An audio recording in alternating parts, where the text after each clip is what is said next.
Man, probably a fun fact on me is that I like to read. Like I like to read. That's a lost art nowadays. Oh, my great uncle is Jesse Owens. He won 4 gold medals in 1936. I always want to leave people with this, man, to all the viewers and everybody out there, man. Make sure you guys finish your story. Make sure you guys finish your journey because somebody's going to need it. Yeah. All you got to do is push the back button. That's all you got to do is push the back signal. Try not to think about the future too much so you can maximize the now.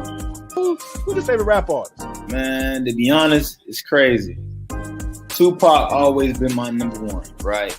Like he got me through so much stuff, but Lil Wayne has been in the modern day. I said, what does it really take? What does it really take to be great, Drew? And he looked at me and he was like, you really want to know? And he was like, to be honest, everything you did to get here, you need to be consistent times 10.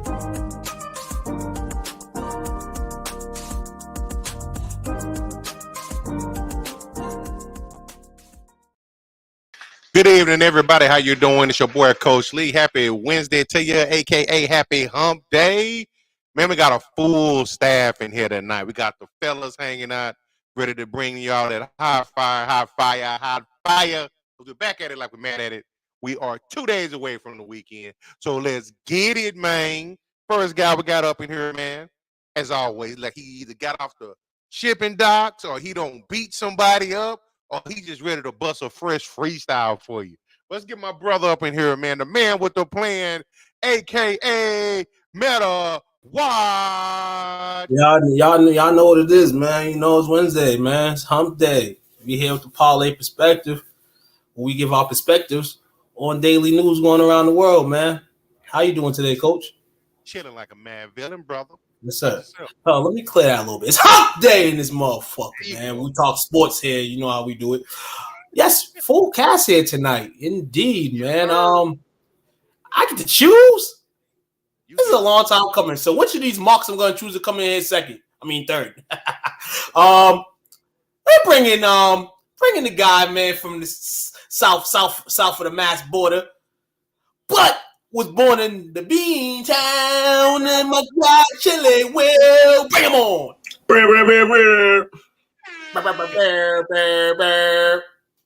What's good? And you don't got no mistake, son.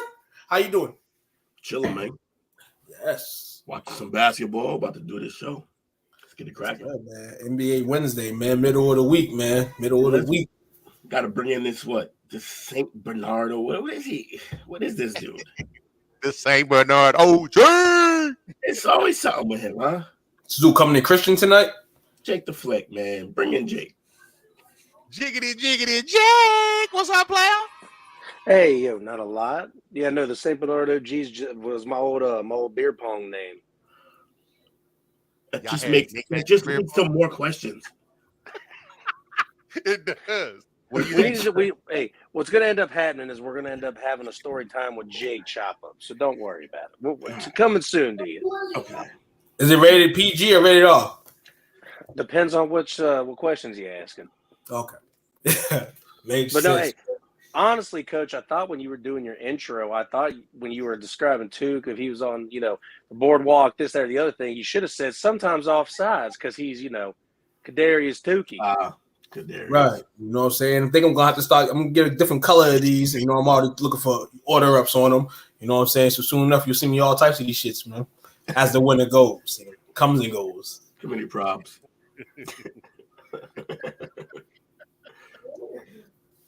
So what's up, fellas, man? You know what I'm saying? Sports around the world, man. Hey, but besides that, you guys had days to live by. So hope you guys' days were great.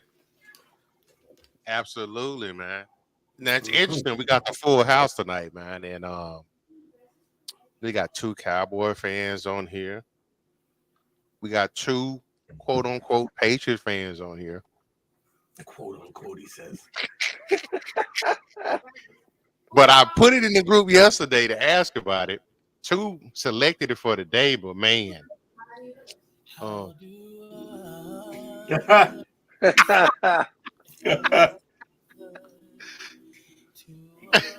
So, man, the rumors just won't die.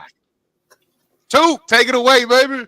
Oh man! If we thought it wasn't going to get any hotter in New England in the winter, oh yeah, get your hot coffee going, man, because the Patriots and reporters announced yesterday that after this season, the Patriots and Bill Belichick will mutually part ways. Now, this is after a tremendous disappointing season here with a 3-10 on the year. The last couple years have been a shell shock of themselves after we've seen the last 20 years with the GOAT himself and others, participating in the lovely play, but all lovely plays come to a halt. And we kind of try to predict this. We kind of questioned ourselves on this. We thought maybe Bill Belichick would leave on his own graces, which I think this is the case here. But not at this point in the season. We thought it would be after the games are played. So, fellas, man, it's a lot of questions and a lot of things that can be broke out of this. But the most important question is here.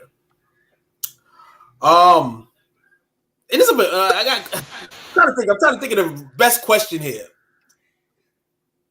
Who's the next coach? That's what we're just gonna put it on. Who is the next coach? This is all true, and Bill Belichick is gone. Which way do you go?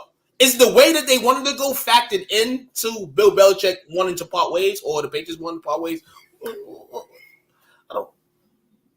Well, from what it is, it seems like they're getting ready to hand the keys over to Mayo, but he doesn't want to speak on it yet. It's because it's not real. Mm-hmm. Yeah, I don't think it's real. I don't think that Mayo. I don't think Mayo's real. I don't think Bill's gonna be here next year. Oh, so you think it's this? You think it's just smoke all over? Yeah.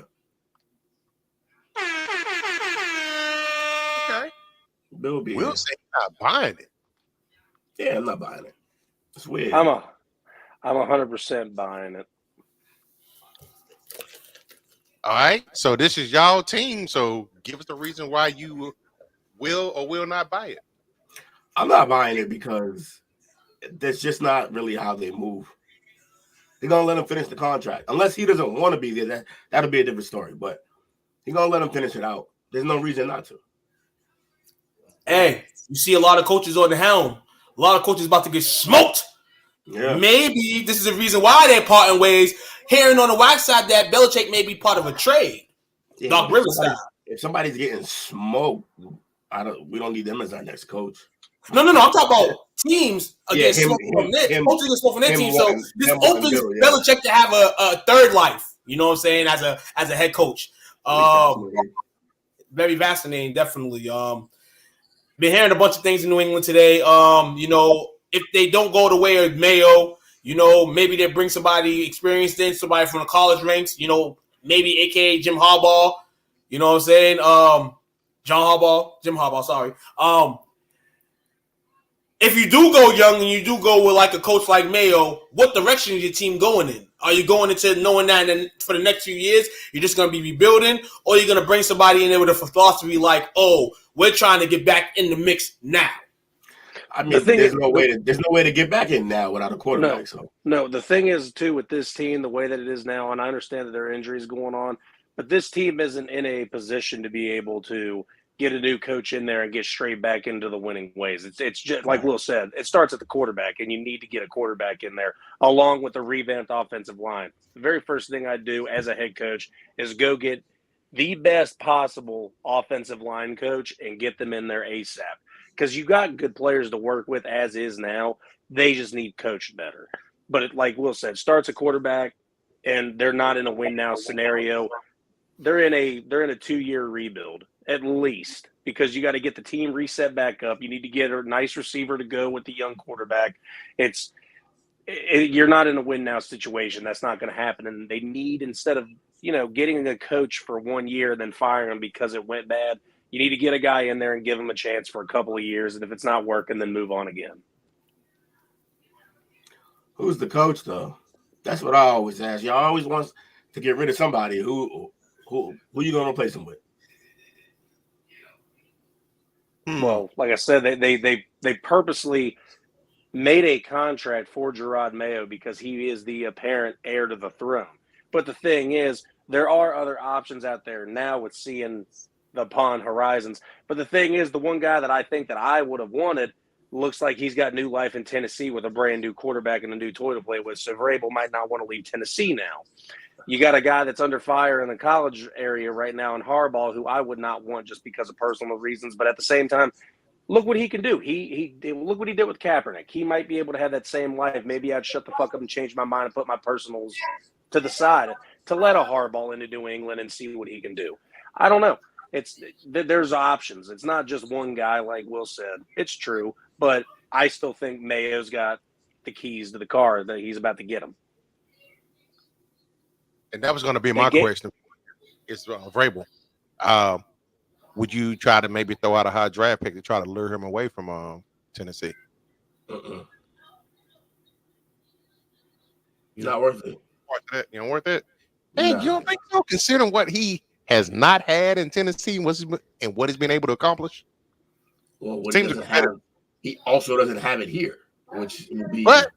But he's got a high draft pick to go possibly get that franchise player. You gotta roll your eyes, man.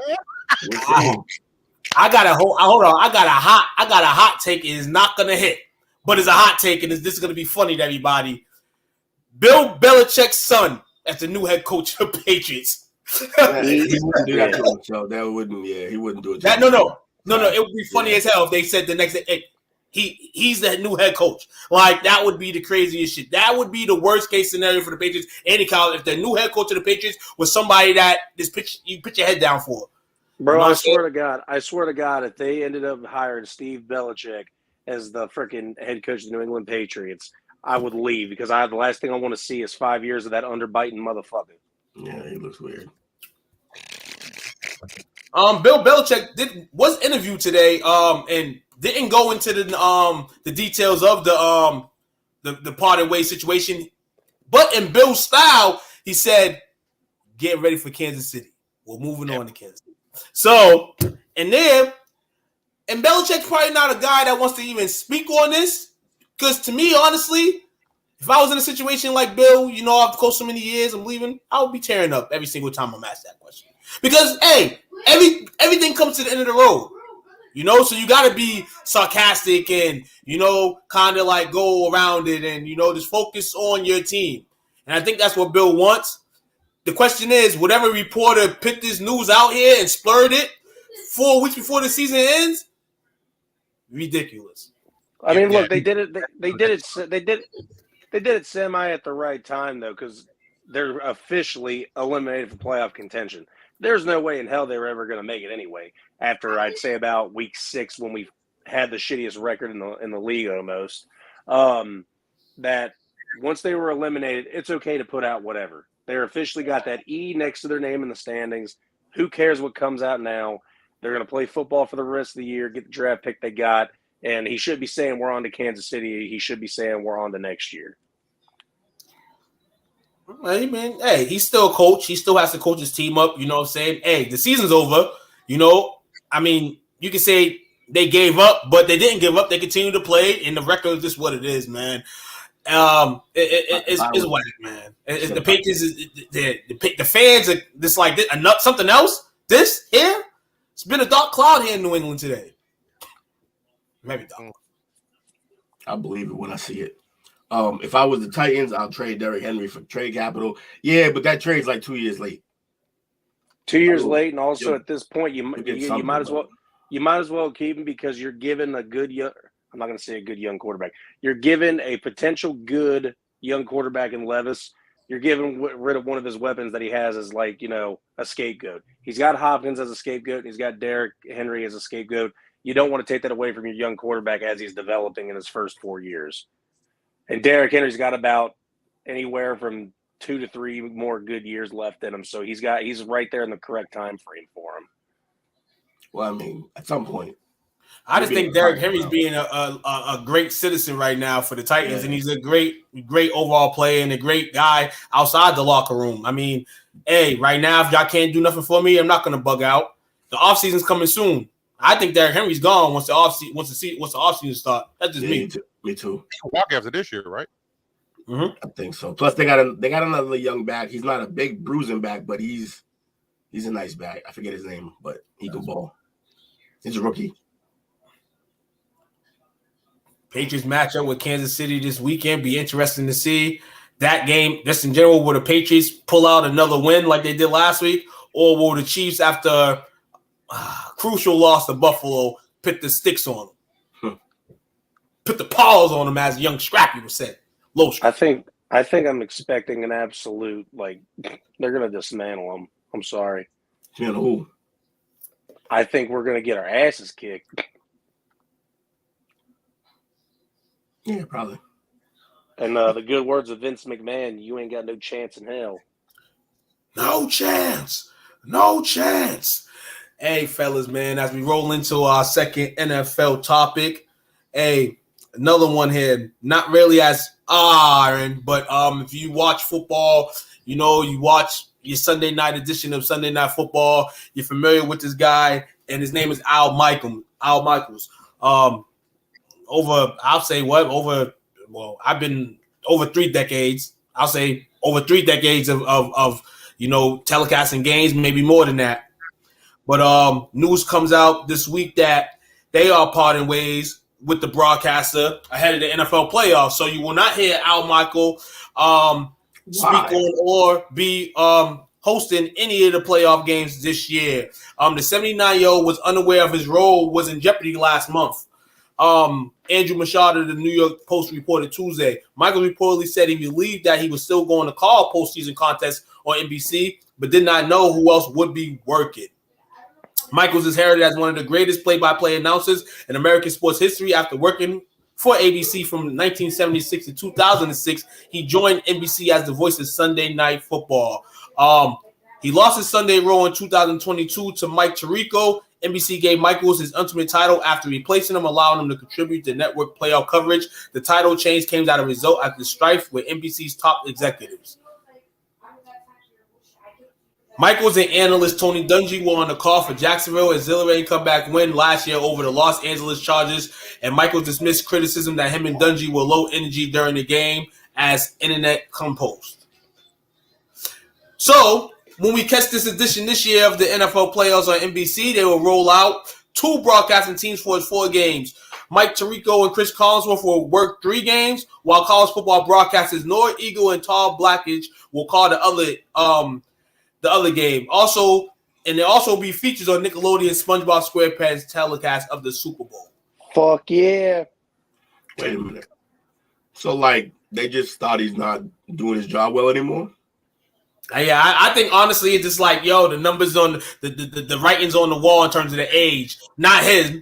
I love Al Malcolm, but yeah, this the only thing I think of is just like there was some things they probably wanted him to do, like AKA like, you know, they kind of did him the Mark Jackson way, and he's kind of like, nah, and then they're gonna part ways. I don't know if you heard about the Mark Jackson situation, but he was supposed to telecast some games in place of Walt Frazier at MSG, and Mark declined the job.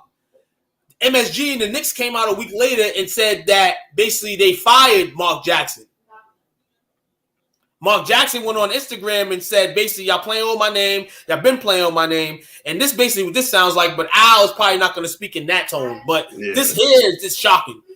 You're doing this before. You're doing this during the holidays. Playoffs is coming up. This man right here at 71 years old is like, damn, I'm waiting for this time. I'm waiting for the playoffs as much as everybody else. And you're telling him he's not going to be on the broadcast? Chris Collinsworth gets smoked every weekend, but he's here still. You know what I'm saying? I don't got no hate towards Mike Tirico. I don't got no hate towards Chris either. But I'm not gonna let Michaels ride it out for one last season. It's atrocious. Oh, this is crazy right here.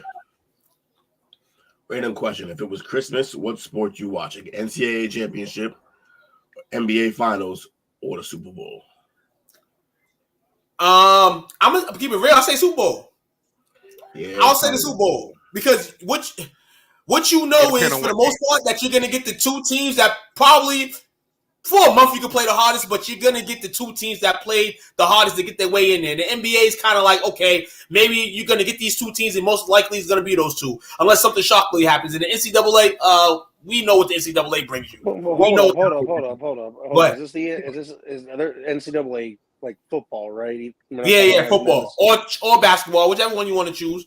I mean, if it's basketball, it's basketball 100%. But if it's the NCAA football championship, I'm watching the Super Bowl. If it's game 7 of the finals, Oh yeah. Oh, game 7 of the finals is different. That's different. Game 7 is different. Woo. So if it's NBA Finals game 1, throw that shit in the trash. We'll watch game 2 on Tuesday. See, unfortunately, I circumvent this entire thing. I got 3 screens. I'm watching them all. Like, you can't stop me. Spoiled. Will say it does not apply. Yeah, it does. I mean, hey, he's not. Hey, he might got 3 ill screens.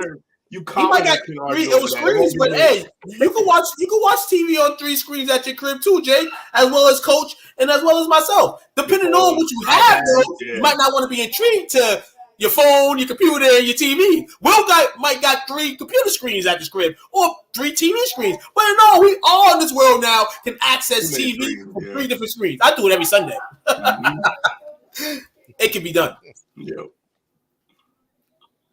Will's been doing that shit for like 10 years, 12 years. Yeah, it's really I speak on it right now. Like, I would sit here and be like, yo, damn, the fuck's he watching that?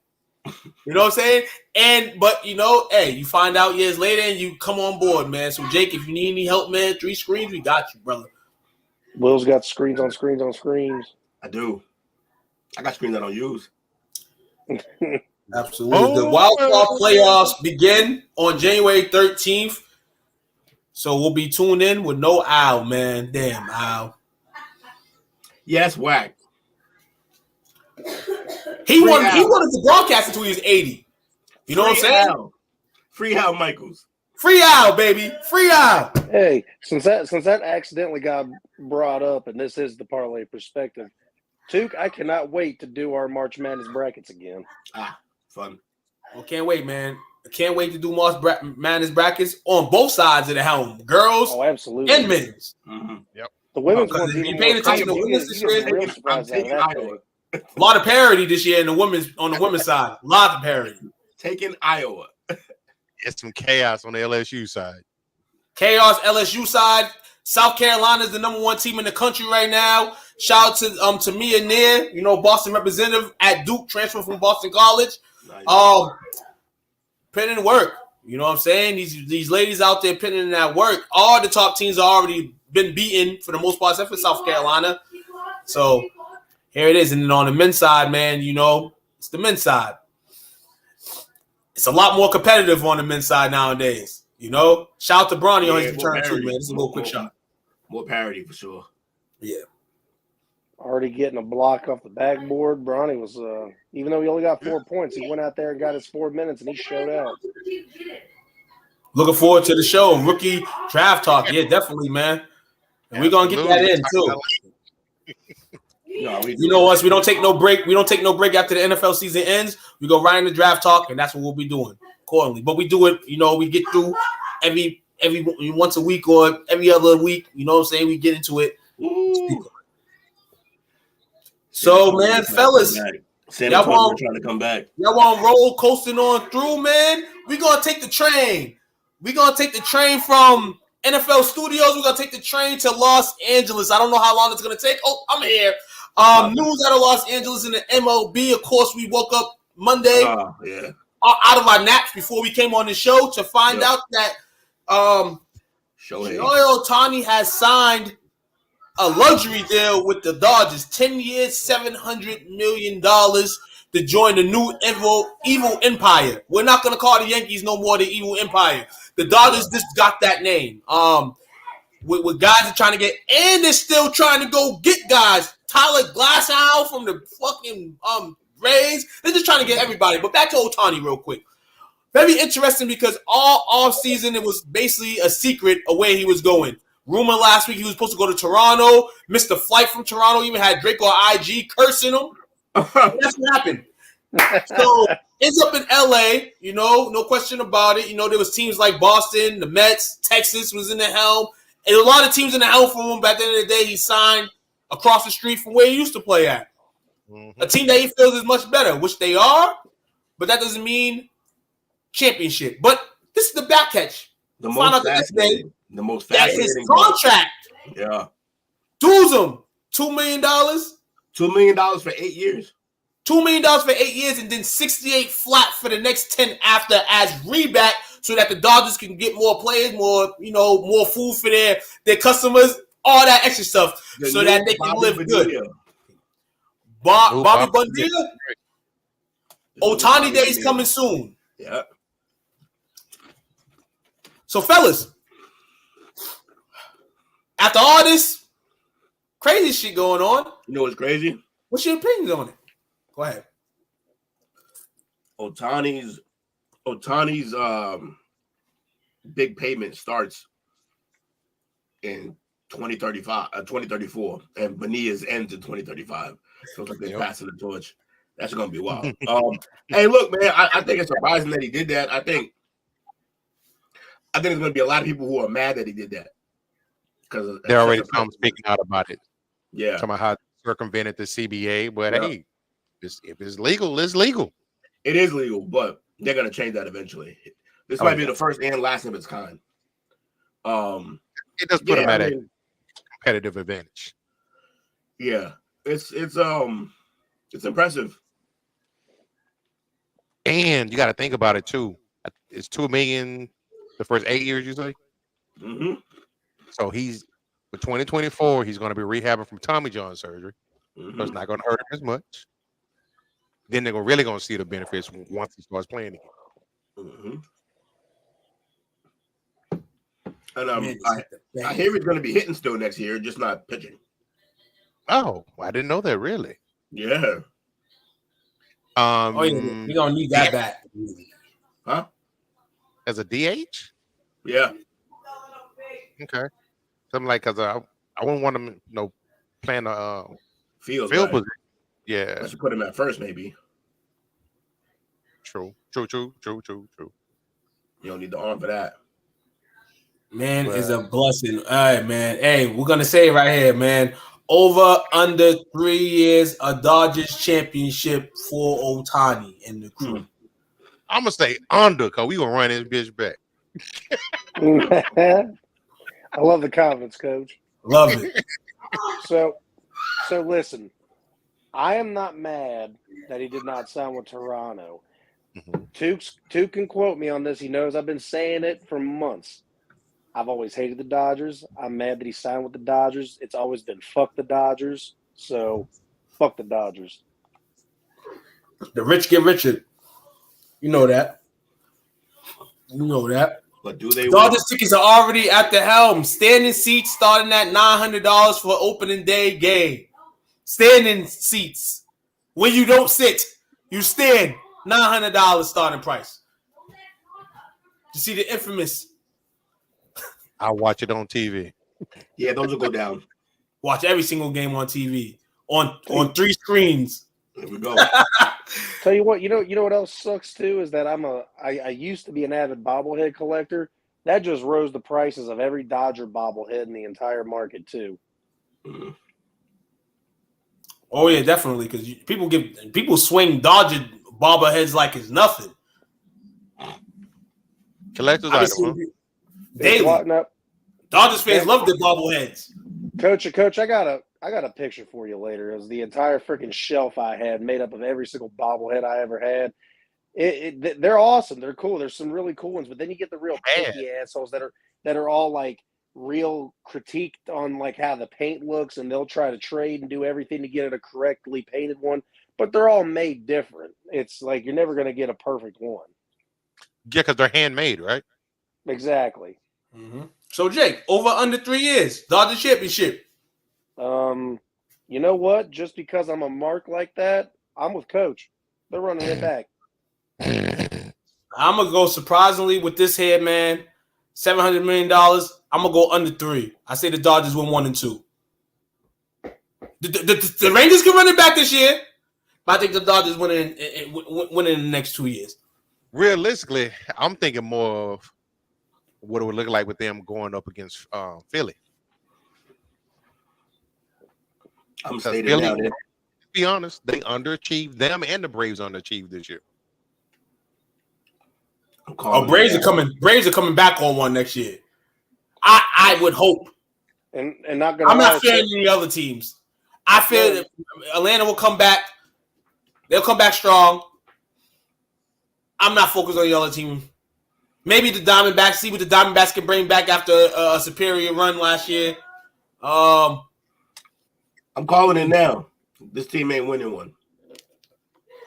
Like, period. I like it, Will. Period. I like it, Will. I like it, Will. No, it's because it's the two things. Real quick. Also, Philly dealt with a lot of injuries this year, so expect them to come back with the freaking balls of fury or whatever that saying is. And then two, the Yankees have already proven it. Buying the team does not produce championships. New York hasn't won a championship since sometime in the early 2000s, right, or 2008 or something. Money does not win championships, and the Dodgers are going to learn that the exact same way. That's fair. You can't buy a championship. I can definitely see that as being can't no, because you're right. Respect. Well, you got to think though. When Daddy Steinbrenner was around, they spent the money on the right pieces. They bought championships, but spent it on the right pieces. Yeah, they got pieces that fit. Now they just be buying. Yeah. Not winning.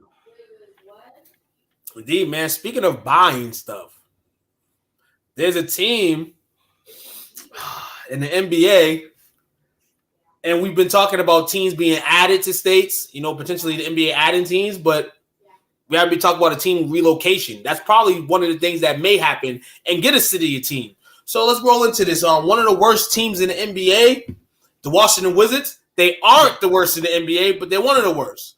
The Virginia Grand Wizards.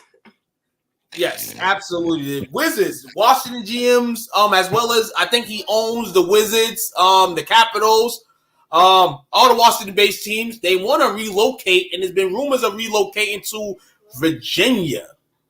What? Out of all places. So, Virginia has a tentative deal to move Washington's NBA and NHL teams. Virginia Governor Glenn Youngkin has reached an agreement with the parent company of the Wizards and the Capitals to move those teams from the District of Columbia to what he calls a new visionary sports and entertainment venue in Northern Virginia. The proposal, which would need the state's legislature approval, calls for the creation of $2 billion in sports and entertainment districts south of Washington and Alexandria, just miles from the existing area. Youngkin did say in an interview with the AP Press ahead of the news conference planned Wednesday at the site. It would include not only an arena for the basketball and hockey teams, but a new facility for the Wizards, a separate performance arts center, a media studio, new hotels, convention center, housing, and shopping, he said. The Commonwealth will now be home to 2 professional sports teams, a new corporate headquarters, and over 3,000 new jobs, because they have the Redskins over there, correct? I mean, Commanders. And over 30,000 new jobs. This is monumental, he says in a statement. So, woo, Smokey, gonna move it closer to Baltimore, eh? I mean, Baltimore's in the middle of it, but move it over to Virginia. Ooh, the Virginia Wizards. Man, you guys feeling that? Man, the Virginia Capitals. What does Cincinnati got to do to get an NBA team back? Because I'm tired of rooting for this shitty ass Suns team. You got Cleveland. Cavaliers. He just completely ignored Cleveland. Cleveland, this is for you. Cleveland Cavaliers, man. You better pay attention to them. Man, it's always been fuck Cleveland. No, that's just the playoff words. You better get your Donovan Mitchell jersey, stop playing. For real, B. Hey, that's fucked up that you mentioned that. I just bought my nephew a jersey for Christmas. Was it that exact jersey? Donovan Mitchell, you better have bought him. Should have bought it for yourself. Go ahead, Coach. Kind of news, but it came out of nowhere. Do you think it has anything to do with the potential pressure of them having to go up against the Washington Commanders and the new ownership team, who's probably going to bring it hard and heavy from a marketing perspective? I know Snyder was working on a request to get a new stadium. So they may come behind them and try to push that through. Now it may be more favorable for them being new ownership. So, do you think that this owner is just being proactive and getting in front of it to make sure that he solidifies himself from a marketing standpoint? Yeah, I think so. And as well, it's probably kind of stale in that area. Keep it real. And you can't say a place is stale and then immediately, you can't immediately, move. You can't. But the way the District of Columbia is kind of it's like one of your brothers or sisters, and that you would have to try to deal. If Washington and the owners don't want their team in Washington, why not? If you're Virginia, not try to take it away from them. But at the same time, that you're in your sister state because they all kind of built together, man. To me, I think they just bought themselves a decade. They bought themselves a decade because now they got a whole new fan base. Somebody who will be patient. Yeah, we'll be patient with your new fans. You're still gonna keep some of the old fans and the others because it's close enough. But now they'll be patient because that team is a dumpster fire. And you know what's crazy about it? This is what kind of edges it, because now you put them in Virginia, the state before Virginia, or I don't know if it's after. It's North Carolina. You got the Charlotte Hornets over there. You see what they did last year in terms of Michael Jordan still owning the team, but he gave some of the routes away. Then you get a new team, a new fan base, and there's gonna be guys that you get from that side too. North Carolina that will become fans of the whatever Virginia team this owner names the team. But I'm not mad at it. I'm not saying that the Wizards should leave Washington, but hey, if it's stale, it looks like the games be stale, the fan base be stale, the prices are stale. Got to try to make some money, man. You just paid Jordan Poole goddamn $200 million. And you might have to void him of that contract or get rid of him. So you're gonna definitely need some money back. That boy a clown. Crazy. NBA news, man. We talk about relocations and all that. We wouldn't have thought that a team would be relocating to Virginia. We would probably think like Vancouver, maybe Seattle. Vegas is in the talks of getting their own team soon. Sports, man. I think all this money coming in, especially from gambling and all that. You can see a lot more of this. Not tons more, but you'll see a lot more. Nah, you'll see more. Yeah, we're gonna see more of this. Definitely. All that. Speaking of gambling, let me throw this in the real fast. Throw y'all a curveball. So we talked about it was either last week or the week before last. We talked about teams relocating and things like that when Cuban sold the Mavericks to the family who's in the casino business. Well, I saw some reports earlier today. It started last week where it came out that she bought about 100 acres right across the street from where Texas Stadium used to be at. So like they're setting up headquarters there, and there might be potentially a new spot. I think I took two through there a little bit. You see me do the new? Yep. And now it came down that either yesterday or Monday, she was in Austin already talking to the politicians down there to try to get them to start working to bring it up for a vote to pass the gambling. So you can get the casinos and things like that here. So the plan's already in place. It's probably the worst kept secret right now, but they're definitely kind of needle there. But of course, some of the comments from the old conservatives we have down here. Keep gambling out of here. We don't want it here, but probably try to Oklahoma or Louisiana every weekend to go gamble. Right. Hell no. Keep that here. Keep the money there. Fuck it. Well, I'll give it to Oklahoma or Louisiana. I damn sure don't want to give it to no Saints fans. In Dallas. Northern Dallas, man. Speaking of just giving stuff away, do you like giving money away? Do you like to give anything away? No, nothing away, right? So when depends on what it is. Weapon? Depends on what it is. If it's like an adult beverage or a recreational item, and I'm hanging out with my homies, yeah. So, man, listen. How about being a professional and want to give up your career, man? What about being a professional and just like, hey, I'm a professional now. I don't give a fuck about shit. Nothing's gonna happen to me. Right. Well, we have another case, fellas, of the Draymond-itis. Draymond Green last night as we got off the air a little bit after that. in the Phoenix Suns Golden State Warriors game, battling for position with Nurkic. And as Nurkic pulled, and if you play basketball, it's probably one of the worst spots to be touched from is the shorts, the hip, and grabbing the shorts. But a lot of guys do it to get position. You might grab his shorts to grab position. You know what I'm saying? Bottom shorts, top of the shorts, but the side of the shorts. And then when the side of the shorts and the hip was touched, Draymond reacted in Draymond fashion. An overreaction, which ended up in him basically bitch slapping Nurkic to the floor. Now, after review from the referees, it was discovered that it was a flagrant 2. Draymond is kicked out for the game. Game check gone, right? But hold up. Draymond has a history of this. About a year ago, Joe Dumars said after a suspension of Draymond that we gave him the suspension due to his track record. So now you know that his track record is going to be included in the games he gets suspended. Draymond, after his first suspension earlier, a couple weeks ago actually, for choking Rudy Gobert, kind of was like, hey, if it happens again, it may happen again.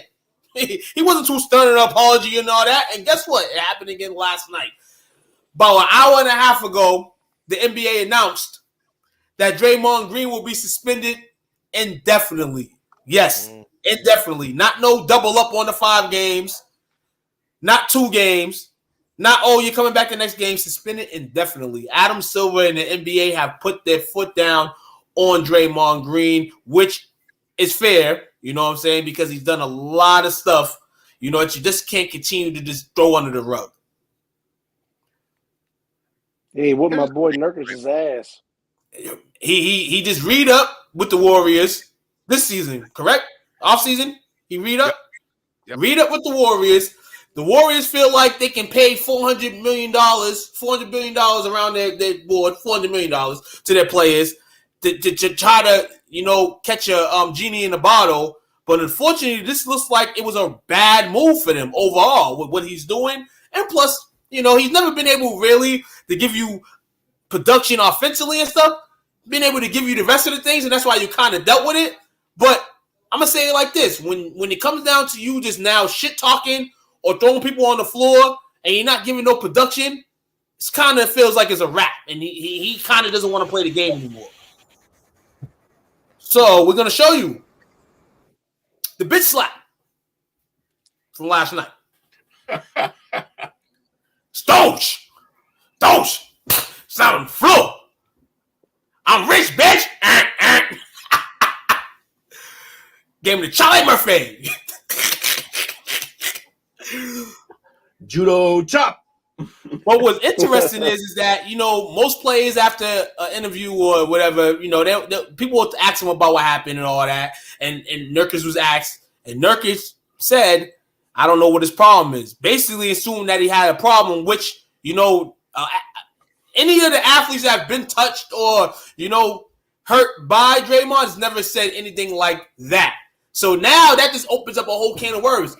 What's wrong with Draymond? What the hell is wrong with him?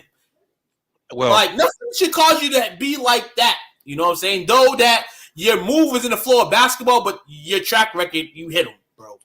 So they ain't playing that. He's I cooked, might man. like the old man here, and I'm sorry. So go ahead, Will.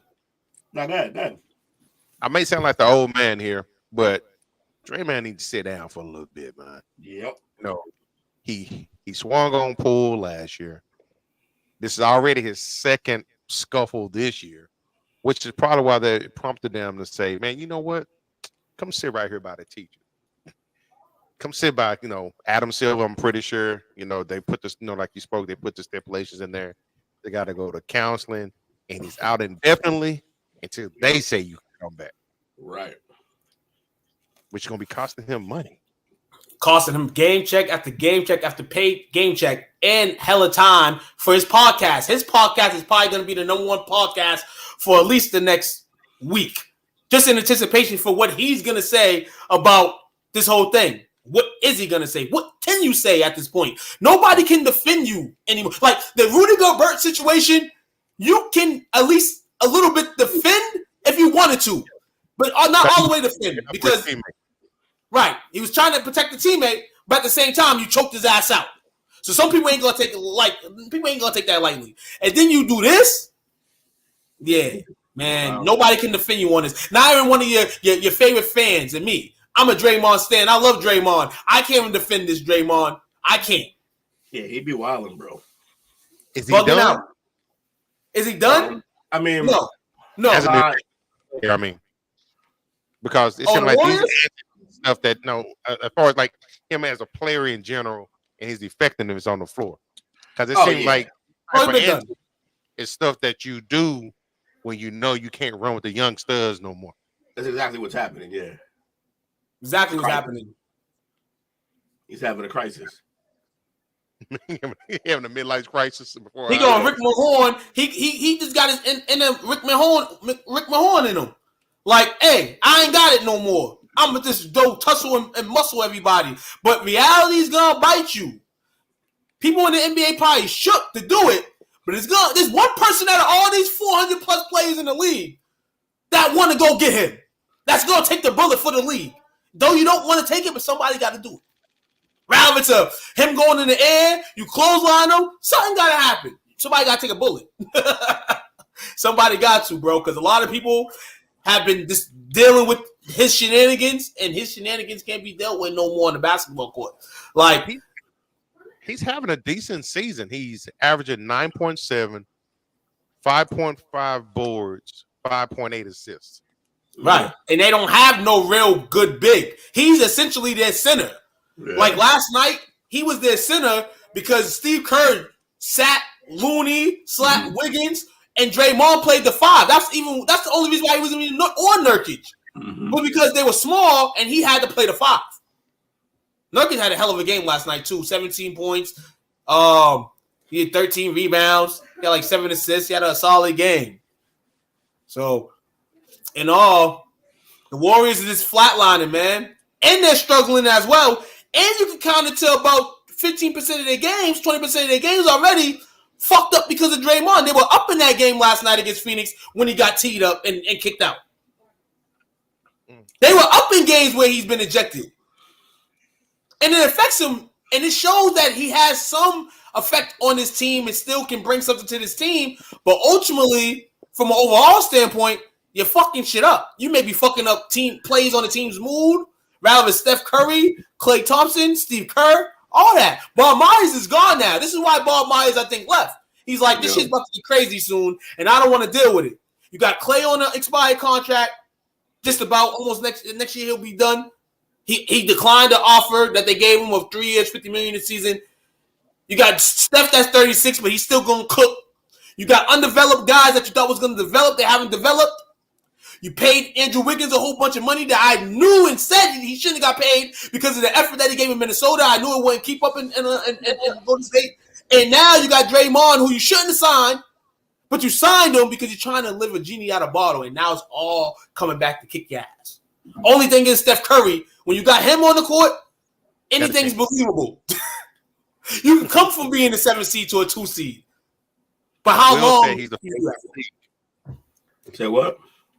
I said, as you said, he's the face of the league. He is. That he is. Oh no! Oh, he ain't. And see, he ain't the face of the league. Oh, he is. But he a part in the league right now. I just still think it's LBJ, man. I don't know. It's fair. It's fair. No, both opinions is fair. Both answers, yeah. Both answers there. You're hearing the light skin guy from the light skin dude, and you're hearing the dark skin dude from the dark skin dude. Hey, fuck it. We're gonna talk about it all day because there's a lot of positive points, some negatives. But there's a lot of positives in each person, man. So, in all, Steph 36 still busting ass on 2 broken ankles, basically. You know what I'm saying? And he doing his thing, man. But Draymond, I hit you up today on Instagram. I would love for you to come on the STWF podcast. Any of the podcasts we have from Monday to Wednesday, or if you want to come on the tap out on Friday, or you want to hit Dale on them, you know what I'm saying, BS and Beer. Or you want to hit fantasy football Sundays. We got our playoff edition coming up. Come join us, man. I'm hoping that I get an answer from you, even if it's like, nah, man. I told me your up-and-coming podcast. I show love. You know what I'm saying? Hopefully Draymond accepts the invite. You got hell of time, brother. That's good. I'll screenshot you guys the message after the show. I posted it on my Snapchat too. Wait for it, man. But hey, man, fellas, y'all wanna? I got some Jerry juice. Y'all wanna go grab it? Go downstairs to y'all doors. I bought Jerry juice for all y'all. Y'all wanna go grab it? Yeah, go ahead. We're gonna go grab it. We gotta pay bills anyway. So we're gonna take a 15-20 second break, come back, hang with the parlay man on the parlay perspective. Yeah, boy. What's up, guys? It's your boy Gritty checking in. This Friday I'm live with STWF Media, man. Little interview coming soon with everybody. Y'all tune in, man. We got some big coming. Let's get it.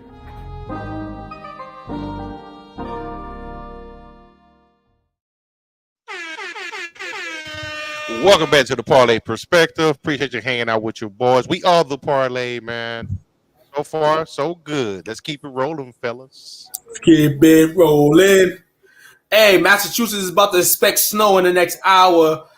Was not in the forecast at all, but hey, surprise, surprise, surprise, we here.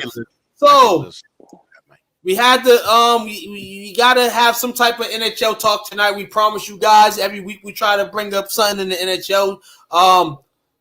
And we talked about Bill Belichick earlier in the parting ways, and of course in the NFL you're about to hit the firing stages.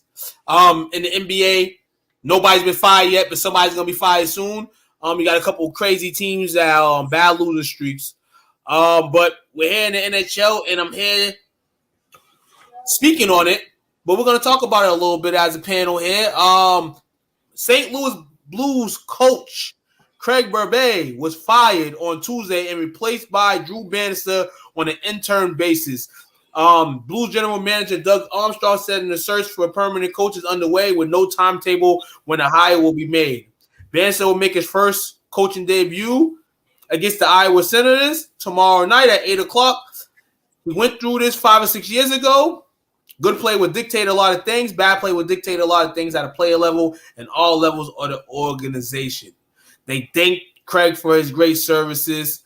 Berube was in the 6th season and coached the Blues when they lost their 4th straight game to the Detroit Red Wings on Tuesday. They are 13-14-1 on the season, 6th in the Central Division, and 26 in goals per game at 2.82.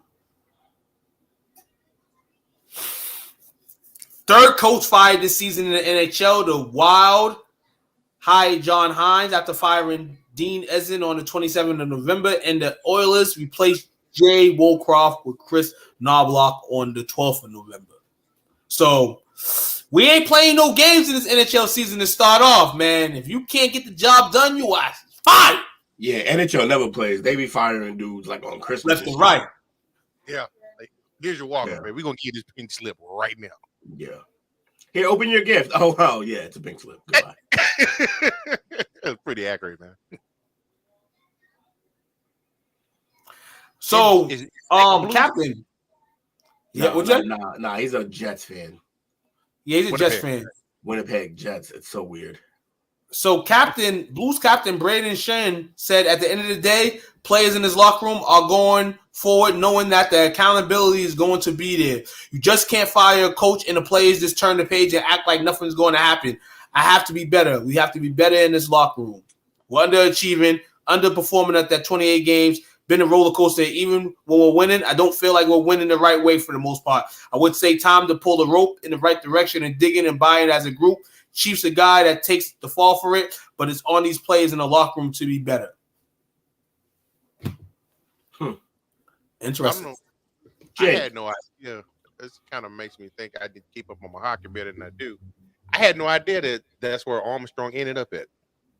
Yeah. He's been there for like 10 years. Are we covering a hockey topic and Jake isn't here? I know, right? We are covering the hockey topic. Jake isn't here, which is fascinating because I would love to get his point of view on this firing here. But figuring that we're going to have to ideal for ourselves. What? He's got one job.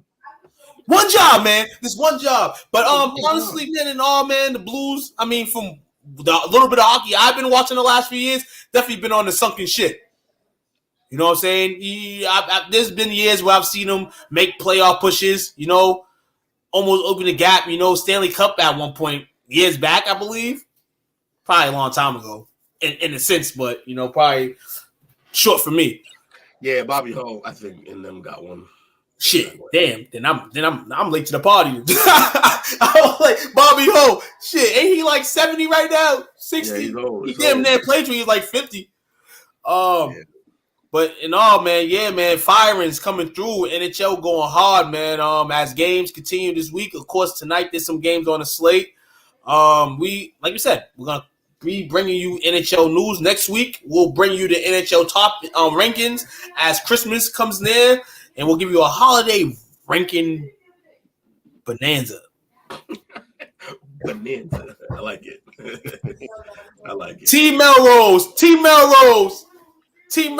Coach Melrose, Will Melrose on the NHL topic tonight. Coach. Yes, sir. What we got? Oh, man.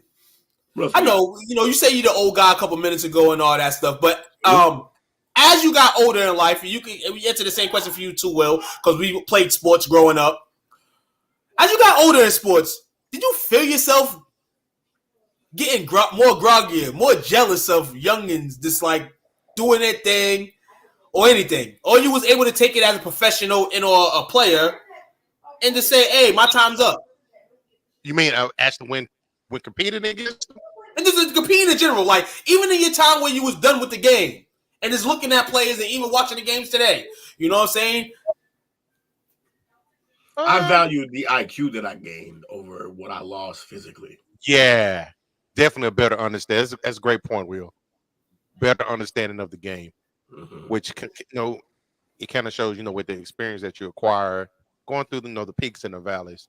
Now, it was kind of a unique situation for me because even after I got done in college, came back home, I played a lot of flag football, and it's like it's a whole different. That's why part of me is interested in them adding it as an Olympic sport because it gets freaking competitive. Yeah, I mean, it's a whole different skill set that's out there. Had the opportunity to go up. I don't know if you guys remember James Brown or not. He played quarterback for the Longhorns. James Brown. I only know two James Browns. Yeah, and running into guys from college or high school you played against, that part's cool, but being there, I had to understand that I couldn't do all the things I used to do when I was younger. Yeah. But like Will said, my IQ improved to where I can almost get the same results. Yeah, just thinking ahead. Yeah. I was proactive in thinking, I see this, I recognize this, let me get to this spot. So yeah. But as far as watching the young guys and hating them, I'm like, nah, well, these youngsters got it now, man, with the advances in science and sports science and things of that nature. I ain't jelly. I'm amazed at it. I do get frustrated. It's crazy to watch. From the younger generations, like to assume that, this guy playing now would have cooked the guys back in the 80s. Probably not. They probably would have been on the same route as they were back then. You can't just say, going to take this guy 50 years later, drop him off here in the 80s, and he's going to dominate. Nah. Especially he would have the same science, the same knowledge that they had then. Same thing. And that's the question people don't answer. You immediately answer like my favorite player will bust your favorite players behind, and it's like a 30-year gap. But you're not saying, hey, are we playing with the rules now? We're playing with the rules back then. Or just whatever the case is. You know what I'm saying? You don't do that. You just kind of say my player is going to do this because most of the time you're just being biased. Definitely being biased. And it kind of makes me look at him a little sideways. I'm like, now I know I can't take you serious in a sports discussion. Right, exactly. That part right there. Absolutely. You're bleeding hard at that point in time. A lot of people and I don't send no hate for me, but case in point, when they try to compare what LBJ is doing right now to what like a Kareem did. But he'll do this, and that. LBJ would have probably been a power forward back in the 80s. Playing with his back to the basket. You know what? I would say LBJ would have probably been equivalent to Karl Malone. Oh yeah, I was gonna say Barkley. I can see that as well. You would have been in the middle of them two. No lie. You would have been in the middle of those two. And that's not saying that he would have not been better than none of them two. But like you said, the frame, the game, You know what I'm saying? Like I agree with you two on that. Or maybe he would have been Bill Russell. That's true too.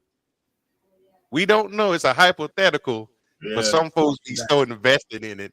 I be like, man, you care a little bit too much. Absolutely, shit. Just And the reason why yeah, I can't deal with people who be drinking his bath water. It's wild. Like, and there's some on there, bro. It's nasty after a while, man. Reason why I say that is because we have we always have that disgruntled player, you know, that player that tries to down other players because one, you know, his career ended too short, you know, and he probably thinks he can still do the things the QBs or point guards or anybody can do. But in this case, we're talking about Cam Newton, former Super Bowl participant, former Panther, future Hall of Famer. Now, Coach, I'm going to let you dig into it a bit, you know what I'm saying, because this interesting story comes from the eyes of you tonight. Yeah. So our special topic of the night is Mr. Cam Newton's tirade. I love the segue, man. That was great. So, if anybody hadn't seen it, we're gonna play it here in a second. Cam Newton has kind of been on a hot seat lately about his take on the current MVP candidates, the current quarterbacks, but in particular the MVP candidates, Purdy and Prescott. So he was limiting them to what he called them game managers. Yeah. And that they're not in a position to be a game changer, but to not lose the game. So here's his exact quote here.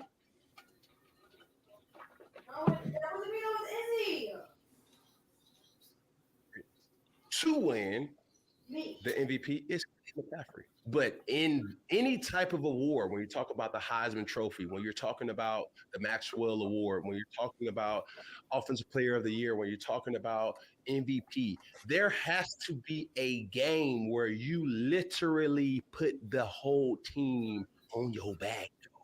Christian McCaffrey does that so well, so often, that we can take his greatness for granted. Now, my underdog to win the MVP, easy to say CJ Stroud, but he's stamped right now. Yeah, Lamar Jackson, obviously Patrick Mahomes, Dak Prescott, Brock Purdy, but Brock, they're not winning because of him. He's not turning the ball over. He's managing the game. And if we were to put that in its own right as game managers, this may ruffle a lot of feathers, but it's honest. Brock Purdy, Tua Tagovailoa, Jared Goff, and really, Dak Prescott. These are game managers. They're not difference makers. So, how you love the Cowboys with you first, man. I was front of Will. Go ahead. I expect him to back McCaffrey. That's his man's. I understand that. But he's wilding. It's okay though. Last time we saw him, he was skipping passes. Very valid. So I ain't seen them boys do that. Regardless of what scheme or system they in, they ain't skipping passes. So grain of salt. And we saw you not go for that fumble as hard as you could have in the that part. During the arguably the biggest game in the sport that you played at a professional level. Biggest game in his career. Definitely. I just think Cam is mad. Obviously, Cam is salty. Obviously, we describe that what we aren't, you know, to new and upcoming talent in sports. Cam just gave us the opposite opinion. First off, I'm going to say this. We've been living in this world a long time.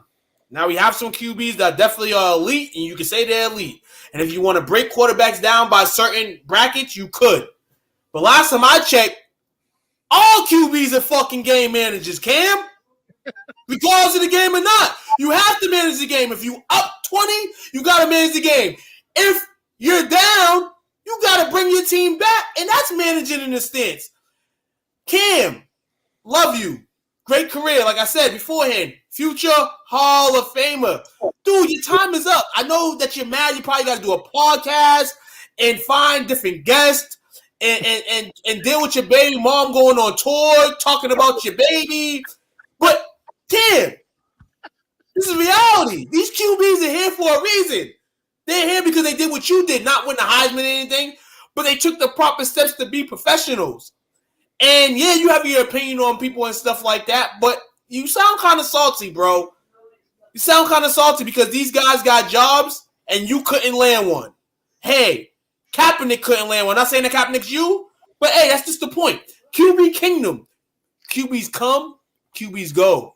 You had to be one of the ones to go because, like Will said, last time we seen you, you were skipping footballs and your arm fucked up. Your shoulder fucked up. Who want to deal with that? Who want to pay medical insurance for your shoulder popping out one day, breaking, because you're trying to launch and trying to impress people? No, people ain't dealing with that, Cam. You done. You toast. And that's the biggest thing right there with Cam. No, don't get me wrong. When it came as a running quarterback, he was definitely upper tier. He had a cannon for an arm. But guess what? After your arm got shot, you went out there because of your football IQ. As far as reading the defenses, making the proper adjustments, you just going to be an overpriced running back at that point in time. Now, I went back, and I know after we get done tonight, I'm going to go watch a bunch of shows, from their perspective of it. But I took an initial look at it, and and I know Two gets frustrated with me sometimes because I don't trust the guy. Right? He's trying to win me over this year, but I don't trust him that much. That's one Rain Dakota Prescott. I looked at their stats and compared them. Let me see. Let me put it up here for us. So, boom. Hopefully, y'all can see this. Is that too small? No, I can see it. I can see it. Okay. So, keep in mind, Cam is what, 33 right now, I think? I think it's like a 2-year gap, right? In age? Dak's I think 4. I think Dak is 29. He might be 30 now. So I think it's like 2 or 3 year gap. See, Dak is 30. He just turned 30 in July. And then Cam is 34. He just turned 34. So it's a 4-year difference.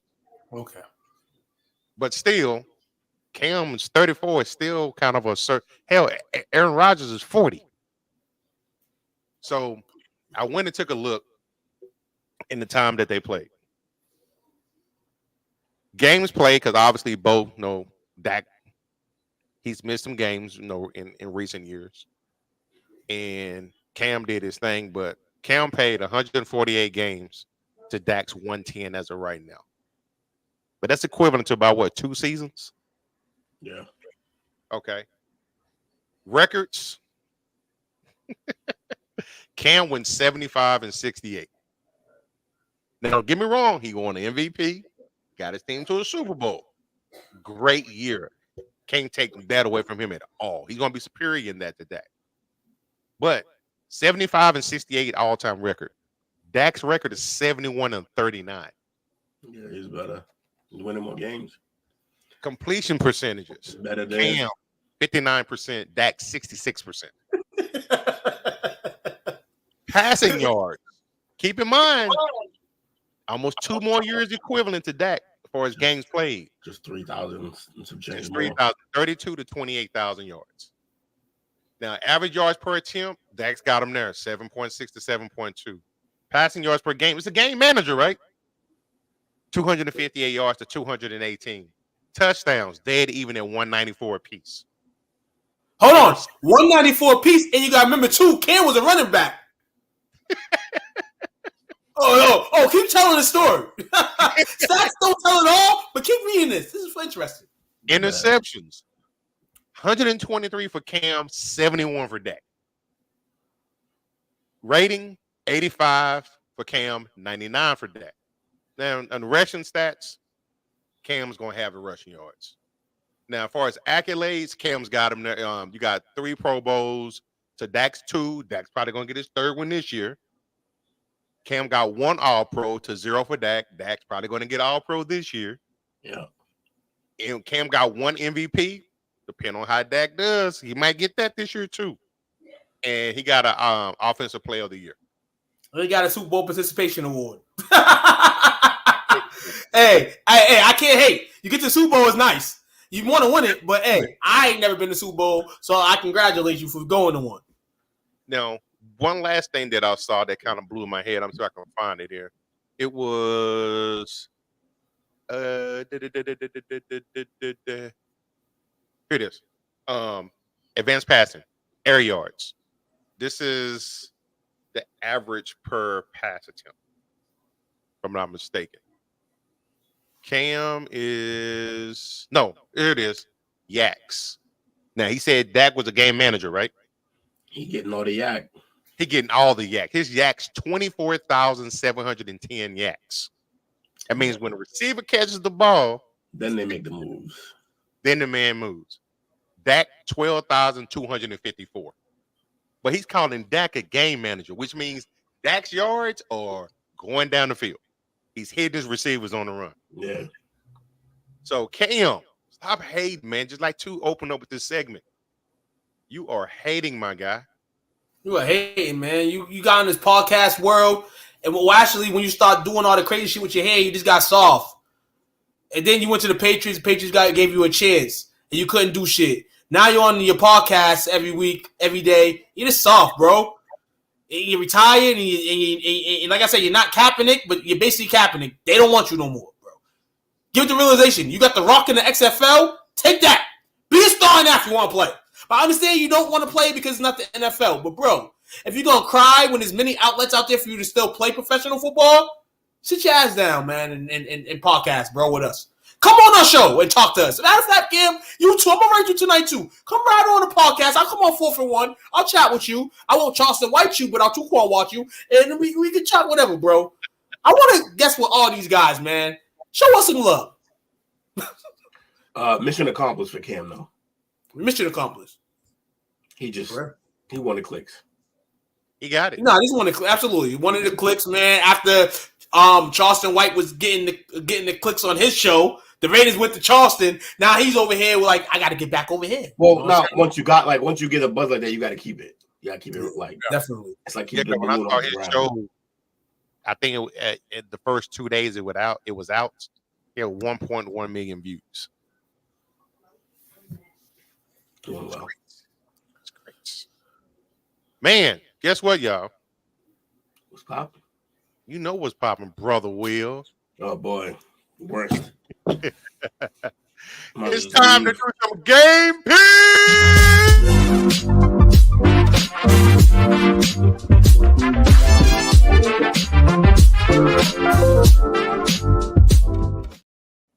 Yes, sir. Yeah. Nigga say yeah. Nigga say yeah.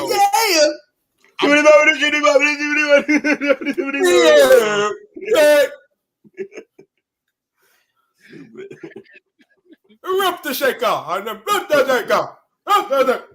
So we're gonna look at the bad news first. The bad news is we all sucked last week. Terrible. We all were bad capers last week, guys. Oh, terrible. So last week, Will came in 4th with a record of 5-10.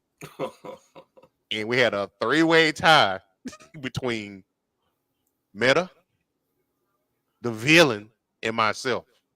So I didn't make that. I just lost ground going the wrong way. That's great. 7-8. 7-8.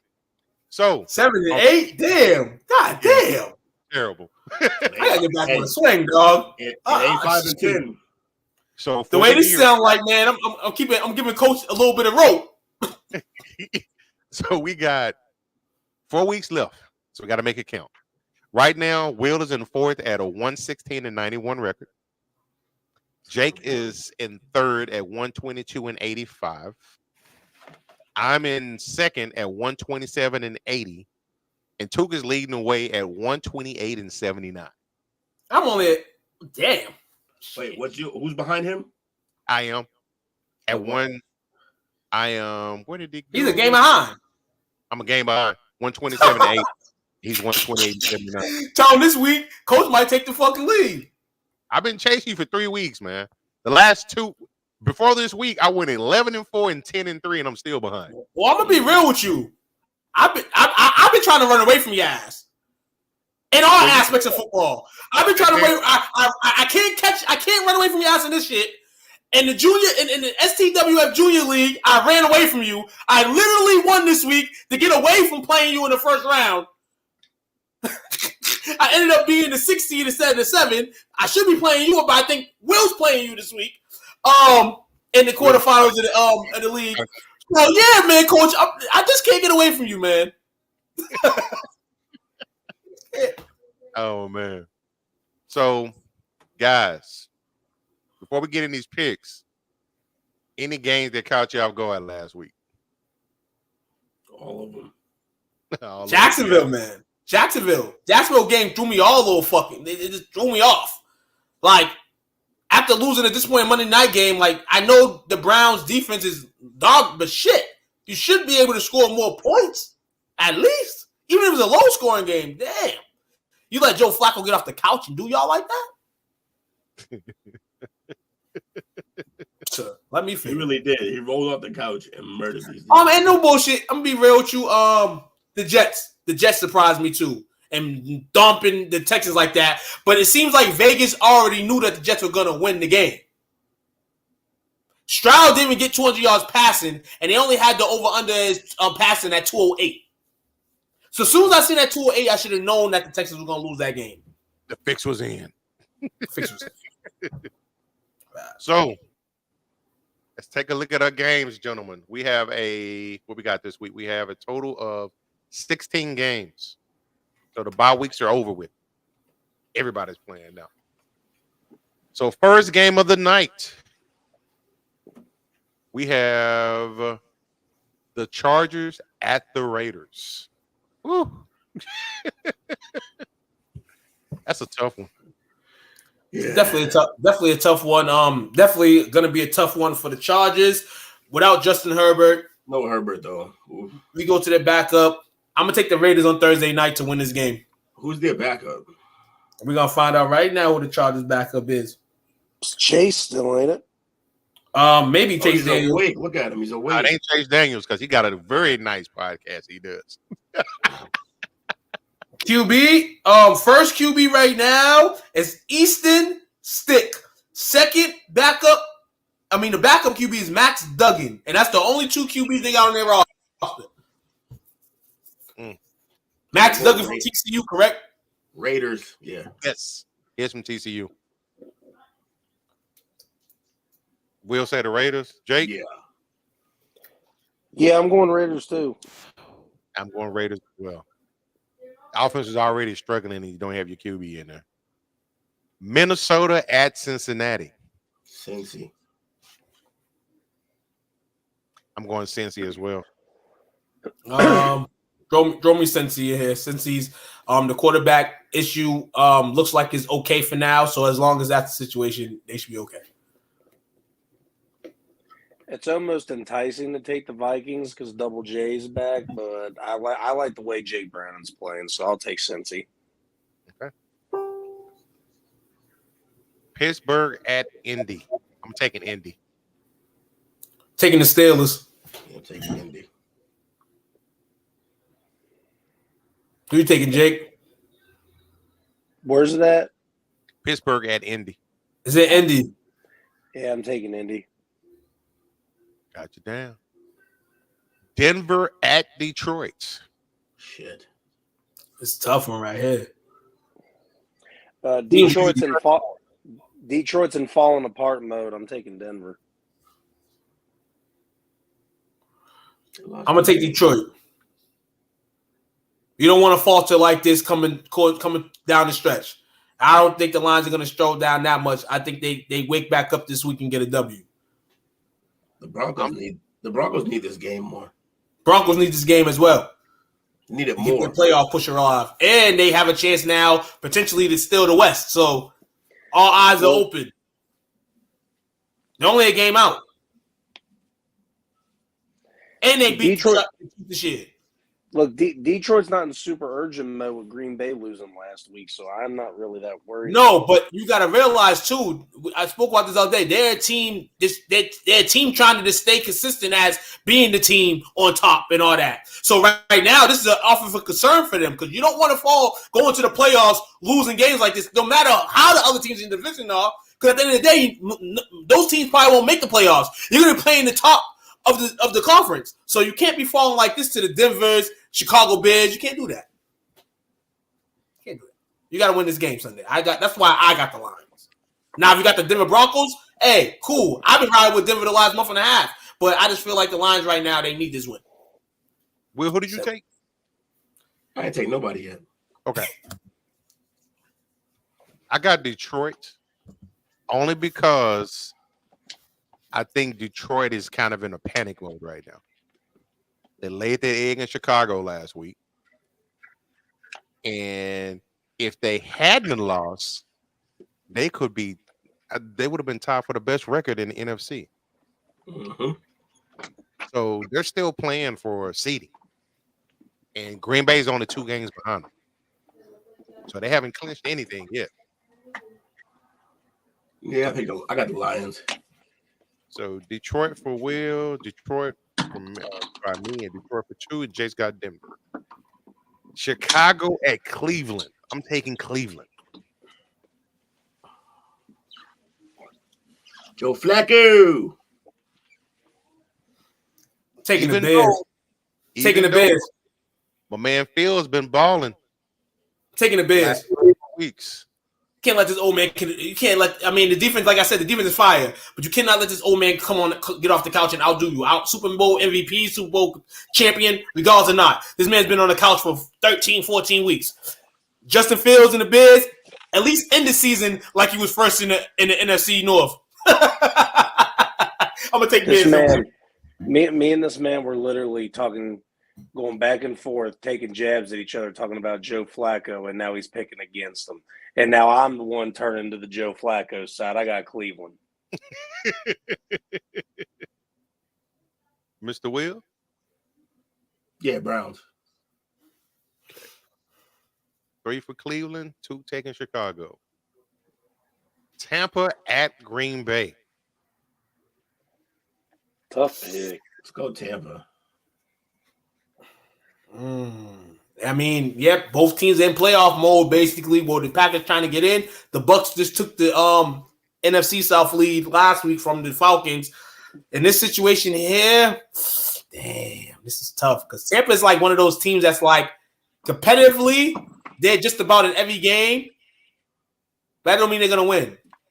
I'm gonna go Green Bay this week. I'm gonna go Green Bay. I'm gonna trust them. You know what I'm saying? For another week at least, they playoff hopes, and that's how it's gonna go. It's at Lambeau, so hopefully you can get Bacon and make some mistakes. Green Bay for 2. Jake?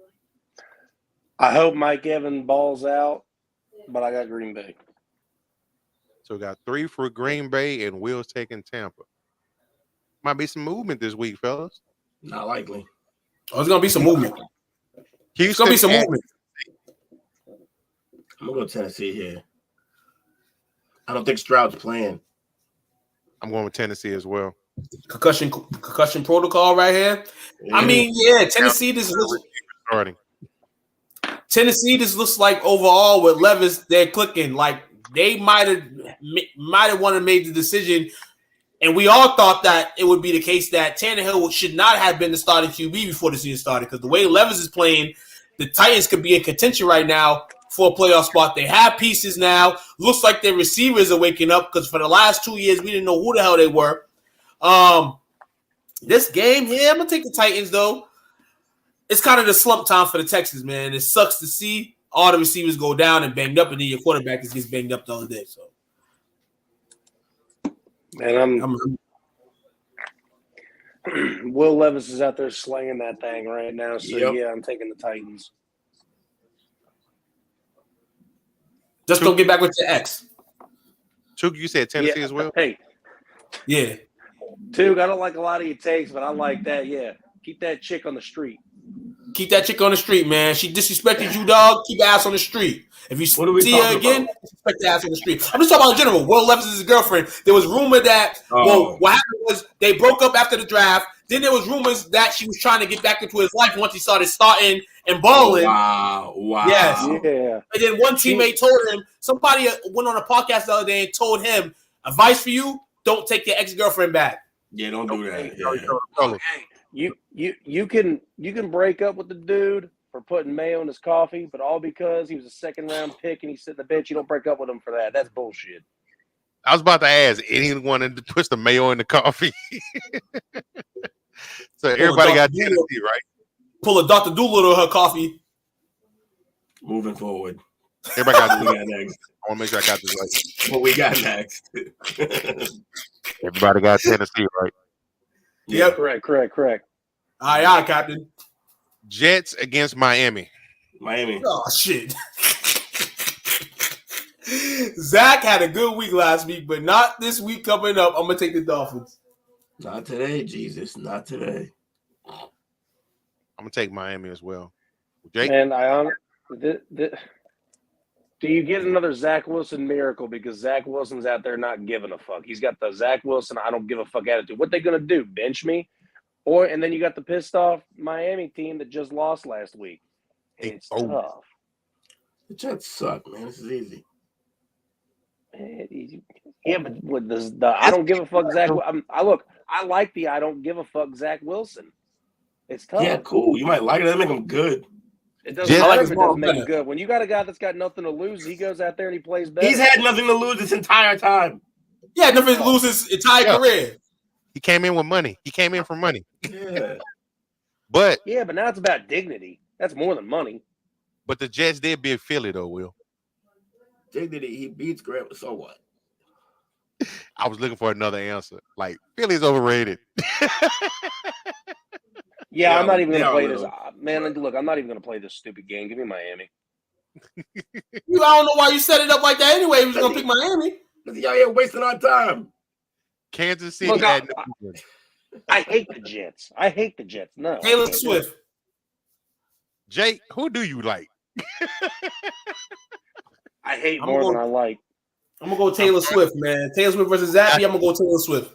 He likes bubble. He likes bubble baths and long walks on the beach. Though I hate the beach. Anyway, dude. You're going to be a bitter old man. Who, me? Yeah. For sure. I am the residential hater for a reason. Come on now. Will's the Debbie Downer. I'm the residential hater. That's how it is. Give me KC. Debbie Downer. Because I tell the truth. I love you guys, man. Who you got, Brother Will? What are we talking about again? Dolphins in New England. Oh, Chiefs. Bum ass Patriots.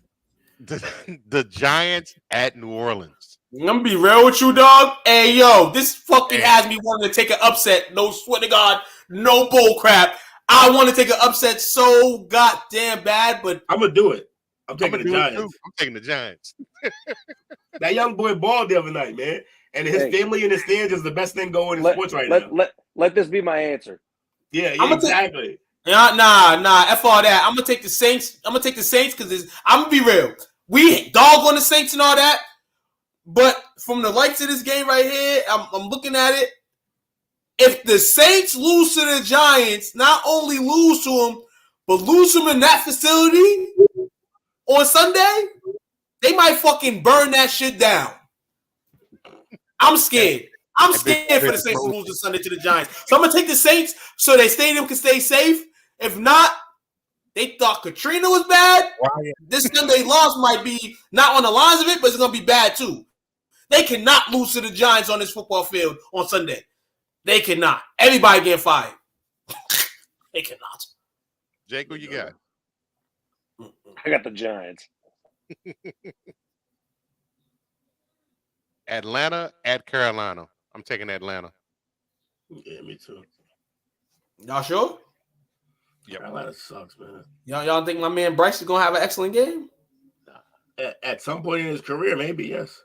Well, depending on what y'all say, man, is gonna make my pick out, man. I'm gonna bet this game on Sunday, but for the pick'em, I'm gonna take Atlanta.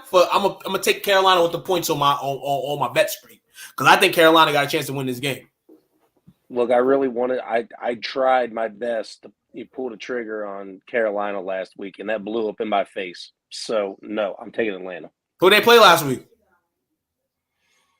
Don't matter. They're the worst. No. Who they play last week? Because for you to say I was giving hope in them, who they play last week to have you have hope in them? Wasn't it the Saints? They played. Yep. They play Saints. Okay. I'm not too thrilled at how the Falcons lost that game last week. Still brings me thoughts that a QB's on horizon for them very soon. Absolutely.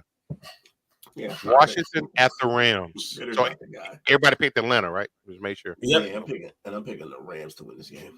Picking the Rams. I like the way they've been playing lately. Win or loss, I like the way they've been playing. Can't seem to stay away from the Rams, man. And they've been hot the last few weeks, so we're gonna stay with the hot hand. I'll stay with the Rams.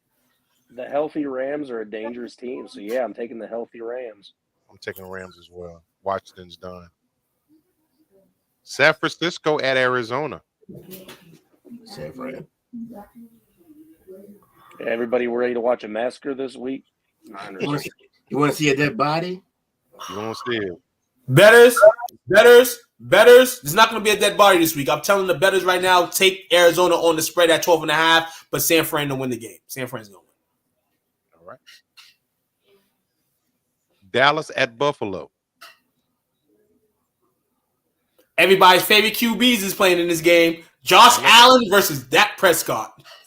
The two most scrutinized motherfuckers in the last 2 years. Dak Prescott and Josh Allen. Well, guess what? One of them going to lose and one of them going to win. And I'm going to tell you who ain't going to lose. That ain't going to be Dak. Nope. Bring on those Bills. We're the reason why they couldn't get no Super Bowls. And we're going to be the reason why this Sunday that they don't win. Let's go, Dallas. I got the Bills. Underdogs. Dallas has the underdogs too, so call it an upset. Where you I have it. You got Buffalo? Yeah, I got the Bills. I'm not taking Dak Prescott in this one. This is going to be a trash down. Speaking of that, Jake, I want to get back to a question because I've been waiting to ask you this for 4 days. All right, I'm listening. Taking Dak or are you taking Jalen Hurts? Who? Me? Taking Dak or Jalen Hurts? This is a trap question. No, I'm asking you. Of course I'm taking Jalen Hurts. Okay. Why? No, hell no. What? He had one season. If I get Philly's roster, I'll take Hurts. But just up and up straight quarterbacks, no, it's that. And it's not been a debate, and it's never been a debate. And now we get to see these two players play each other during the season. Yeah. Well, if you're talking quarterback, sure. No, they're talking about fish. What do you mean? If you're talking team to team, no, you know what? Even fuck that. Throw that out the window. No, I'm still taking Jalen Hurts because if you're talking season beginning to season end, you're talking preseason game one all the way to the Super Bowl. I'm taking Jalen Hurts because Dak falls apart in the playoffs. I'm good. I'm just asking you a question. You know what I'm saying? Because it was all ha-ha, like Jalen Hurts had all these advantages, and clearly he had no advantage besides he just went to a Super Bowl. That's the only advantage he's ever had over Dak. He's never been better than Dak. Never. Even last year when Dak was throwing picks, he wasn't better than Dak. That's just me. But I wanted to ask you that question because it was just lingering in my mind. I had to ask. Let's go to the next game, fellas. Both not special. There ain't no ladies in here tonight. Baltimore at Jacksonville. I got Jacksonville. I'm going to pick Baltimore because I'll be damn sure for all these dumbass mistakes they've been making to go out there and beat my man Lamar. Hell no. Piss sunshine on his ass. I just want sunshine on his ass for the rest of the season because they are disappointing right now. They're supposed to be a team on the come up, and they still playing for a playoff spot potentially. If the Texans really go through the fluke, I don't know. I can't. I'm gonna pick Baltimore. Sunshine was hurt last week and threw 3 picks. Sunshine's still hurt, so give me running back 1. And Will, you took Jacksonville, right? Yes. Trevor Lawrence is like the best in the league right now, or like top 2 in the league right now, facing the zone, and that's pretty much all the Ravens. What the Ravens play. And they lead the league at playing zone, but they're facing the quarterback who carves it up. So we'll see what happens. Will, I would 100% be with you if Trevor Lawrence was healthy. That's my only problem with that. Not me, not one. We don't know. We don't really know how healthy he is or isn't. There's 3 picks say he ain't that healthy, but we'll see. Nah. He threw 4 picks in a playoff game perfectly healthy. Exactly. This has been Trevor his whole career up to now. That's the mojo of the past because it's the ankle. The mojo and the excuses and the no excuses. Sunshine. Back. No, you're right. If he's that hurt, he wouldn't be playing. Fair enough. And the Monday night game, this could be a trap game, man. Philly at Seattle on the 12th man. I'm gonna be real with you. Dallas' defense is better than Dallas' back end is better than Philly's back end. Now I'm not comparing apples to apples in situation. It's the NFL. But if that's any recipe for what the Seahawks to do, if Geno plays though, we gotta remember if Geno plays, because Geno didn't play last week. Jake Locke was at that spot. If Jake Locke playing again this week, Eagles win by 20. If Geno Smith play this week, Eagles gonna win by 7. I'm gonna take the Eagles to win. But this definitely smells like a trap game. But let's see how much of a trap it is for them going to Seattle with the 12th man. Will, you got Philly as well, right? Yeah. Nah, he got Seattle. He's lying. Philly. I'm the only one taking Seattle. All right, let's roll with it. We locked in, fellas. We all are. Hey, fellas. And guess what? I'm going to add an extra point this week for everybody if you win your prospective playoff games in the STWF league. So if you got a team in the STWF, any league, it could be rookie, junior, developmental, junior, pro. If you win your game this week, you will get an extra point. Could be the deciding factor and coach jumping over me. Could be the deciding factor of Will getting from 4th to 3rd and sending Jake to 4th, or vice versa. But hey, hold up, wait. Do you get a point if you're on a bye week? You're playing. You got a bye week? No, I'm just saying. What if we did? If you get a bye week, then we will probably have to throw this out because then you wouldn't get a point. What if I made things confusing? Nah, you're right though. We could have got a bye. You're right. You think it's smart the box, but none of us got a bye. I don't think so. Nah. Hey, but good one though, because I'm about to say you got a bye. It's just Jaking. Yeah, it's all good. I was ready for the Jaking tonight. I did. Yeah, man, that's our plays for the week, man. Hey, coach, if you can send me my picks, I want to post. Can we post our picks this week on the page? Yeah, post them. Yeah, post them on the page this week, man. Post them on the page this week, man, and just get ant with it, man. It's gonna be a fascinating weekend in NFL. As we said, fantasy playoffs has just opened up. You know, it's gateways for some playoff matchups. It's gonna be pretty exciting. Shout out to everybody that made the playoffs in their respective leagues. For anybody that didn't, next year is always closer than what you think it is. And if you want to retire, like me at the end of the season for fantasy football, retire with a bang. Hopefully I can do it. I'm done. After this season, I'm done with fantasy football. All done. I'm just going to try to help Unc in the best way possible of making the fantasy leagues one of the illest in the world. Why you ain't playing? I'm done. Honestly, for me, I'm just at a point now. I just be having too much to do, man. And then I set myself up by being in mad leagues because I like to play this. You gotta just do one league or two leagues. No, understandably, but in all, I've been feeling for a long time to just stop. And every year I just continue to push myself. But I just think I want to do it in a different capacity. I think I can kind of promote and make a league a little better than what it is by just being myself. Like I could throw shows weekly on matchups. I could do stuff for that. Playing in leagues, I can't do that type of shit. I'm just interested in my game. I want to be like a Vince McMahon and be interested in everything. You know what I'm saying? Be interested in Will's matchup this week with Coach or with Jake and talk about it and talk shit about who's going to win. You know what I'm saying? And I want to do that. So, I don't know. Maybe it's the end of the road. I might be bullshitting, as I am probably like 3% of the time when it comes to this fantasy football shit. You might see me next year, but more than likely 97% is telling me right now I ain't going to be in it. Public service announcement. Real quick. Don't drag me in, Will. I got no A. Nobody drag me in. Don't send me an email. Don't send me a text. Nothing. If you're watching this, do not send me nothing. There ain't no getting out, bro. There ain't no getting out. Don't let Uncle hear that shit. What? You leaving? It's too Hold on, Jake. You better be in the league. Can't leave, man. We're going to bring you right back like Jake got brought back into the chat. He said, Jake, you better take your last $25 to pay for this league. Yo, Unk's the man. Shout out to Unk, man. Shout out to Unk. Man. Shout out, fellas. Shout out to everybody tuning in tonight, man. Appreciate you guys. Great week overall in our thing of doing things. We did it well. Got the fourth member on this week, man, dealing with tribes and tribulations, but we had him on. And hey, there might be times where he went and came back, but we had him on. So shout out to you, Jake, for coming on this week. Shout out to you fellas on top for always doing what y'all do. And we're going to keep on doing what we do. Stay tuned.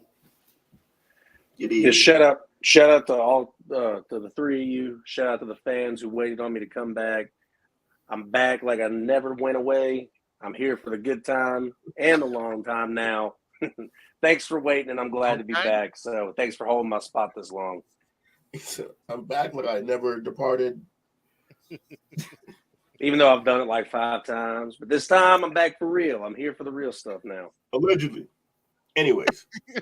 Shout out. Oh, hey. Also, hey, definitely tune in for this Tap Out Friday. We got a big show coming. Ain't my man Kobe fighting this weekend? Yes, he is. He's got. Oh yeah, my man Kobe fighting this week. I'm taking him on the money line, baby. Make Kobe great again. I'm going Kobe with the win. Perfect. Hey, wait. I don't know how you feel about this, too, but during the press conference today, Kobe Covington said, "Fuck LeBron James." I don't give a fuck about what he said. He's been saying fuck LeBron James, and I've been with that every time. He's a man. You need him for the sport. Like, if you don't have Conor McGregor, you need Kobe Covington because he's going to say the shit that you don't want to hear, and guess what? There's people like me that want to hear that shit. So, keep going, young fella, and get a win. He's going to get his ass beat. He fighting Leon, right? Yeah, he's going to get his ass beat. Oh, yeah. Yeah, because he was talking shit about Leon and how it was a lucky kick against Usman. Yeah, Leon about everybody. I've been talking shit about his own shadow. He's crazy. Yeah, freaking Rocky's about to send Kobe to the Shadow Realm this weekend. Yeah, he's kicking him head first. Shout out to you fellas. I appreciate y'all. Y'all crushing it as usual. You already know. With all the great topics today. Appreciate it. Yes, man. I've tried to take the podcast moderating thing a little seriously. I'm gonna take it more seriously. So if I've been, we know we're in the room production. If I've been a little bit on the sleaze ass side, I'm just trying to perfect in my job and improve my job, and that's the only way I can do it. So appreciate everybody from the topics that y'all give. To discussions that we have. You know what I'm saying? Hey, man, we're all a team here, and we all get through, and we get these topics in, and we bang them out. We have the illest debate ever. So you're doing couldn't do it without you guys being here for the topics that I give. Let's get it. Shout out to you fellas as always. Shout out to everybody who hung out with us tonight. We really appreciate it. Man, as we heard tonight, make sure you're here Friday at 6:30 Central Standard Time. Sounds about right. Mm-hmm. For the Tap Out. Hosted by yours truly, Parlay, Will, and Jake. We appreciate it. 2, take us on home, brother. Uzi machismo, se me sosa. Find this podcast and others on STWF-TV, the Podcasting Network, wherever you get podcasts.